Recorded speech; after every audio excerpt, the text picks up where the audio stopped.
नमस्कार, मैं हूं अंकुर और आप देख रहे हैं सत्यहिंदी.com। एक नजर डालते हैं अब तक की सुर्खियों पर।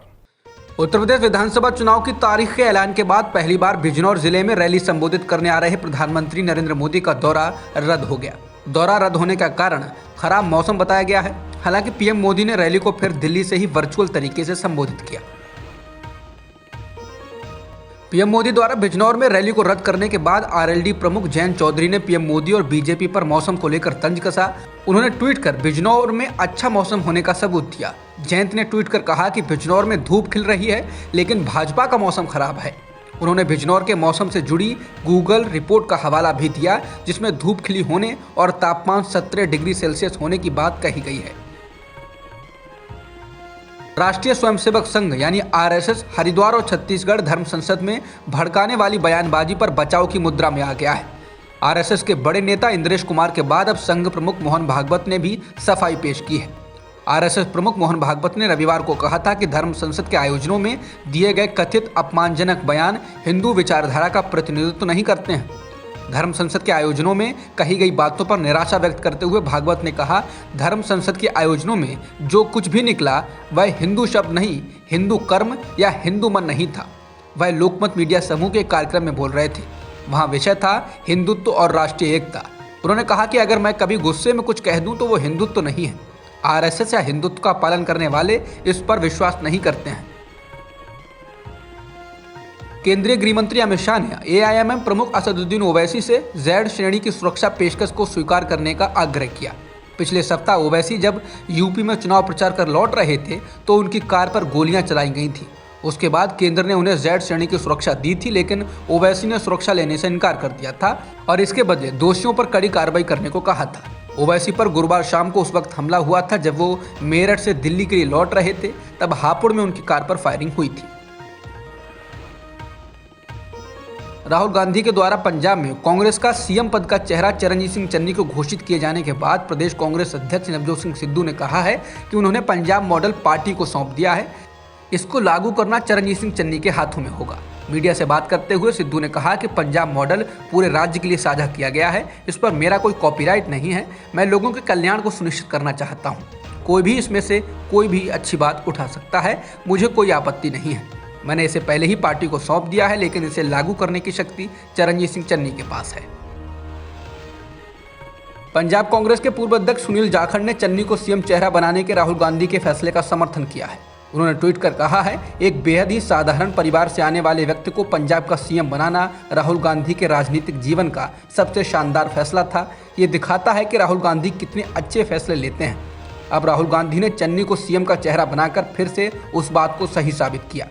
बता दें, सुनील जाखड़ ने एक्टिव राजनीति से अलग होने का ऐलान किया है। उन्होंने कहा है कि वो चुनाव नहीं लड़ेंगे, लेकिन कांग्रेस की सेवा करते रहेंगे।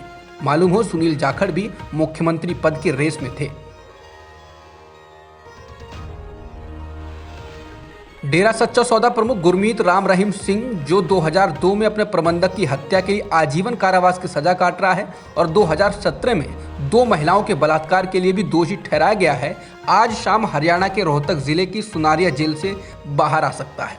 हरियाणा सरकार के जेल प्रशासन ने राम रहीम को 21 दिनों की छुट्टी को मंजूरी दे दी है। सरकार के इस फैसले को पंजाब में आगामी विधानसभा चुनाव से जोड़कर देखा जा रहा है। बता दें, डेरा अनुयायियों और राम रहीम सिंह के लोगों का पंजाब के मालवा क्षेत्र में काफी प्रभाव है। उनके वोटों को संसदीय और विधायी चुनाव के परिणाम तय करने में महत्वपूर्ण माना जाता है। कर्नाटक के उडुपी जिले के कुंडापुर में एक सरकारी कॉलेज में छात्राओं के कक्षाओं में हिजाब पहनने के अधिकार को लेकर विरोध प्रदर्शन के दौरान घातक हथियार रखने के आरोप में 2 लोगों को गिरफ्तार किया गया है। पुलिस का कहना है कि आरोपियों में से कम एक कई बार अपराधों में शामिल रहा है। समझा जाता है कि आरोपी छात्राओं के आंदोलन का हिस्सा नहीं था। आरोपियों पर हत्या के प्रयास, घातक हथियार से दंगा करने और आपराधिक साजिश का आरोप लगाया गया है। वे शुक्रवार को विरोध प्रदर्शन स्थल के आसपास घूमते हुए देखे गए 5 लोगों के समूह में शामिल थे। कर्नाटक में कॉलेजों में हिजाब बनाम भगवा स्कार्फ का विवाद लगातार बढ़ रहा है। इस दौरान 2 कॉलेजों ने सांप्रदायिक बवाल से बचने के लिए आज छुट्टी घोषित कर दी, जबकि एक अन्य कॉलेज कुंडापुर में सरकारी जूनियर पीयू कॉलेज ने छात्राओं को कॉलेज परिसर में आने की अनुमति दी, लेकिन उनको अलग कक्षाओं में बैठाया गया, लेकिन पढ़ाई नहीं करवाई जा रही है। कॉलेज के अधिकारियों ने कहा, यह गेट के बाहर भीड़ से बचने के लिए किया गया है।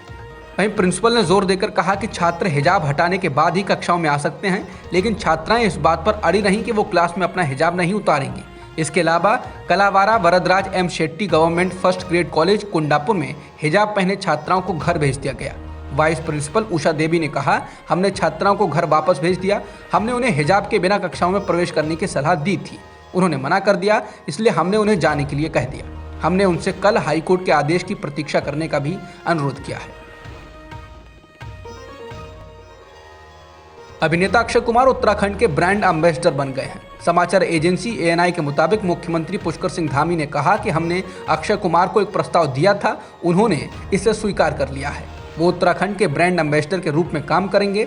इसके अलावा धामी ने अक्षय कुमार के साथ फोटो साझा करते हुए लिखा है कि आज प्रख्यात अभिनेता, युवाओं के प्रेरणा स्रोत और मेरे मित्र अक्षय कुमार जी का मुख्यमंत्री आवास में स्वागत एवं अभिनंदन किया। अक्षय कुमार जी ने राज्य के युवाओं को प्रेरित करने के लिए सरकार द्वारा उठाए गए कदमों की सराहना की और हर संभव सहयोग का आश्वासन दिया। इस दौरान अक्षय कुमार पहाड़ी टोपी पहने हुए हैं। अब तक की खबरों में इतना ही। बाकी खबरों के लिए बने रहिए सत्यहिंदी.com के साथ। सत्य हिंदी का ऐप डाउनलोड करें गूगल प्ले स्टोर पर।